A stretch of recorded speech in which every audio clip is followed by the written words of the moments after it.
안녕하세요. 이상튜브입니다. 말레이시아의 경전투기 도입 사업에 참여한 기업과 국가들이 수주를 위해 발빠르게 움직이고 있습니다. 특히 인도의 테자스를 개발한 HAL은 말레이시아 수출용 테자스의 세부 정보를 공개하며 자신감을 내비쳤으며, 터키도 말레이시아의 해외 개발 거점을 만들고 말레이시아와 항공산업에 대한 협력을 약속했습니다. 지난 10월 6일에 입찰을 마감한 말레이시아 경전투기 사업에는 모두 6개의 해외 업체가 입찰 제안서를 제출했다라고 말레이시아의 언론들은 밝히고 있습니다.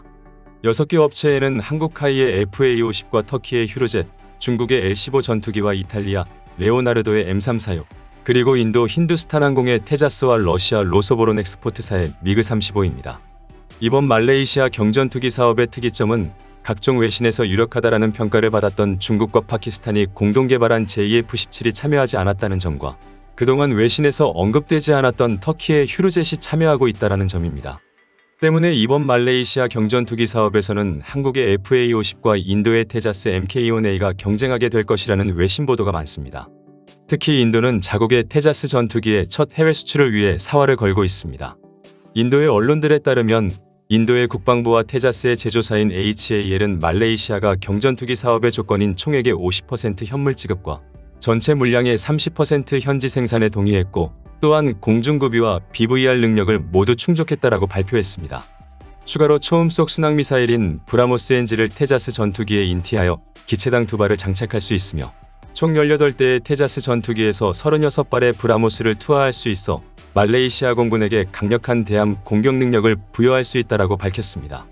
현재 인도의 테자스 전투기에는 이미 수호이 30MKI에 통합하여 최종 테스트를 마친 인도가 개발한 자국산 공대공 미사일인 아스트라가 탑재되었습니다. 인도가 개발한 공대공 미사일인 아스트라는 110km의 사거리를 가진 고성능의 BVRA-EM 계열의 미사일입니다. 따라서 긴 사거리를 가진 아스트라 미사일과 브라모스 NG 초음속 미사일까지 테자스에 장착된다면 테자스의 화력은 더욱더 강화될 것입니다. 또한 이슬람 국가인 말레이시아가 이스라엘을 별로 좋아하지 않는다는 점을 착안해 테자스 MK-1A에 탑재된 이스라엘제 ELM-2051 레이더를 대신해 인도가 개발한 UTTAM 레이더가 탑재될 것이라고 밝혔습니다. 여기에 현재 말레이시아 공군이 운용 중인 FA-18D 슈퍼호넷과 같은 F-404 엔진을 사용하기 때문에 유지보수도 쉽다라고 덧붙이며, 마지막으로 테자스 전투기의 기체 단가도 다른 기종에 비해 저렴할 것이라고 말했습니다. 테자스 전투기의 기체 단가에 대한 소식은 지난 7월 21일에 인도 언론인 인디안 익스프레스지가 보도한 적이 있습니다. 당시 인디안 익스프레스지에 따르면 HAL 관계자는 테자스 MK-1A의 기체 단가 수출 가격은 30.9억 루피로 인도 공군용과는 다르게 구성될 것이라고 말했으며, 현지 언론은 테자스 MK-1A가 말레이시아에 수출된다면 HAL의 항공기 설계 능력을 해외 시장에서 인정받은 셈이 되어 이 회사가 판매하는 제품의 가치가 높아질 것이라고 보도한 적이 있어, 인도의 HAL은 테자스 MK-1A의 기체 단가 가격을 4,150만 달러 정도로 제한하고 있을 수도 있습니다. 이처럼 한국과 인도의 제한 사실이 해외 언론에서 속속 밝혀지자 터키의 움직임도 빨라지고 있습니다. 터키 항공우주산업은 말레이시아의 해외 개발 거점을 최초로 개설한 것으로 알려졌으며, 말레이시아의 개발 거점을 통해 타이는 무인 항공기와 제트 연습기 및 헬기 등 다양한 분야에서 말레이시아와 공동 연구를 추진하겠다고 밝혔습니다. 개소식에 참석한 말레이시아의 모하메드 아즈민 알리 국제통상산업부 장관은 터키는 세계에서 가장 빠르게 발전하는 방위 및 항공우주 강국 중 하나이며 이슬람 세계에서 많은 성과를 달성했습니다라고 말했습니다. 터키가 이 시점에서 말레이시아의 해외 개발 거점을 개설한 것은 터키가 휴르젯 경전투기 입찰에 참여하고 있기 때문이라고 생각되지만, 터키의 최종적인 목적은 현재 개발 중인 5세대 전투기인 TFX를 말레이시아에 판매하기 위한 것으로 보입니다.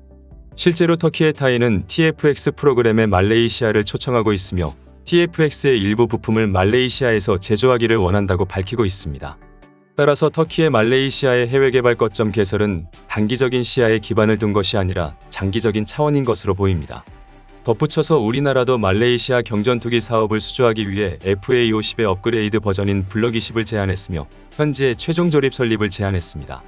동남아 지역의 군사 소식을 전하는 태국의 디펜스 시큐리티 아시아는 지난 11월 10일자 기사에서 한국의 FA-50에 관한 흥미로운 기사를 보도했습니다. 디펜스 시큐리티 아시아에 따르면 한국의 카이는 말레이시아 경전투기 도입 사업에 FA-50 블럭20을 제안했다라고 확인했습니다. 이러한 사실은 카이의 말레이시아 현지 파트너인 케마락 시스템스의 이스완디 샤리프 최고 재무 책임자가 인정했습니다. 그는 만약 말레이시아 국방부가 FA-50 블럭 20을 선택할 경우 말레이시아와 말레이시아 공군은 공대공 능력과 공중급유도 수행할 수 있는 장비가 장착된 FA-50 블럭 20을 사용하는 최초의 국가가 될 것입니다라고 디펜스 시큐리티 아시아에 말했습니다. 이어 디펜스 시큐리티 아시아도 FA-50이 말레이시아 공군의 훈련기 겸 경전투기로 선정된다면 태국 공군과 필리핀 및 인도네시아에 이어 동남아 국가 중에서는 네 번째로 FA-50을 운용하는 국가가 될 것이라고 말했습니다. 현재 필리핀 공군은 12대의 FA-50을 운용하고 있으며 태국 공군은 최근 카이에서 주문한 2대를 포함하여 14대의 T-50을 운용하고 있습니다.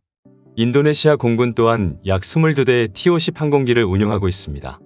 이어 케마락 시스템스의 이스완디 샤리프 최고 재무 책임자는 카이가 말레이시아에 제공하는 FA-50 블럭 20 경전투기에는 기본적으로 스나이퍼 어드반스 타겟팅 포드와 20mm 주포, AIM-9 미사일과 GBU-12 LGB 인테그레이션, GBU-38 등 다양한 첨단 장비가 장착되어 있습니다.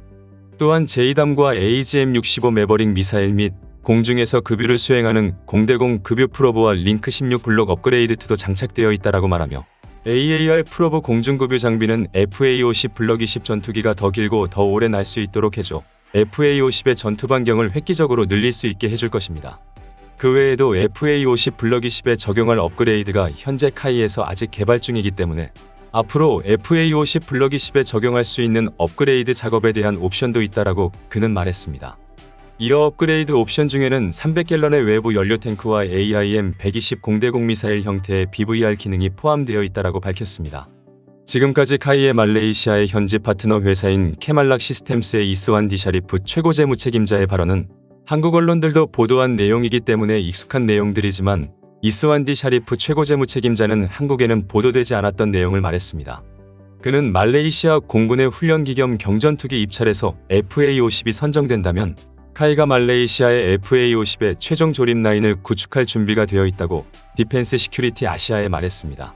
말레이시아의 FA-50의 최종 조립 시설을 만들자는 제안은 카이가 현지 파트너인 케마락 시스템스와 함께 제공하는 산업협력 파트너 프로그램의 일부입니다.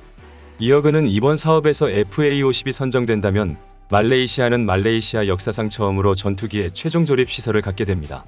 케마락 시스템스는 한국의 카이의 말레이시아의 FA-50 항공기의 최종 조립 시설을 건설할 것을 제안했고 한국의 카이도 우리의 제안에 동의하고 이번 말레이시아 국방부의 입찰에 포함시켰습니다라고 이스완디 샤리프 최고 재무 책임자는 말했습니다.